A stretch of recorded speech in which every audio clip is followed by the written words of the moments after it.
দ্বিতীয়বারের মতো এককভাবে বৃহৎ শিল্পমেলার আয়োজন করছে দেশের শীর্ষ ইলেকট্রনিক্স প্রতিষ্ঠান ওয়ালটন। মেলায় একই ছাদের নিচে ওয়ালটনের সর্বাধুনিক ম্যানুফ্যাকচারিং প্লান্টস ও উৎপাদিত আন্তর্জাতিক মানের 50,000-এরও বেশি ইন্ডাস্ট্রিয়াল ম্যাটেরিয়ালস, কম্পোনেন্টস, সার্ভিসেস ও টেস্টিং সলিউশন প্রদর্শন করা হয়। রাজধানীর বসুন্ধরা আন্তর্জাতিক কনভেনশন সিটি হলে 3 দিনব্যাপী অ্যাডভান্স টেকনোলজি সলিউশন বা ATS এক্সপো 24 অনুষ্ঠিত হয়।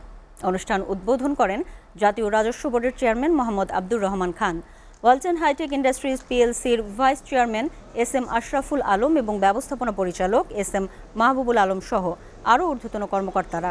বক্তারা বলেন, নিজস্ব চাহিদা মেটানোর পাশাপাশি দেশের বিভিন্ন শিল্প প্রতিষ্ঠানেও ইন্ডাস্ট্রিয়াল ম্যাটেরিয়ালস ও কম্পোনেন্টস সরবরাহের মাধ্যমে দেশের আমদানি নির্ভরতা হ্রাস ও শিল্পোন্নয়নে অবদান রাখছে ওয়ালটন।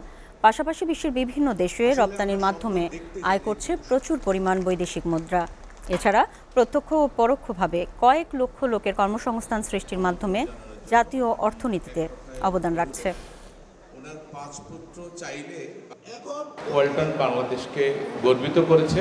ওয়ালটন কর্তৃপক্ষের প্রতি কৃতজ্ঞতা জ্ঞাপন করছি। প্রত্যেক ওয়ালটন ভাই বোন এবং দেশবাসীর কাছে অনুরোধ করব, এরকম মেলাগুলোকে আপনারা উৎসাহ দেন। আমাদের এই টেকনোলজিগুলো সারা বিশ্বে ছড়িয়ে যাক।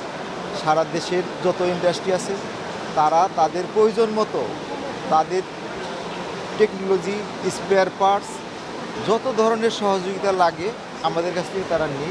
নতুন একটি জায়ান্ট স্ক্রিন এসি এনেছি, যেটা শুধুমাত্র এসি কুলিং পারফরমেন্সই দিবে না, সাথে সাথে এসি কনজিউমারকে বিনোদনের একটি মাধ্যম হিসেবেও ব্যবহার করতে পারবে।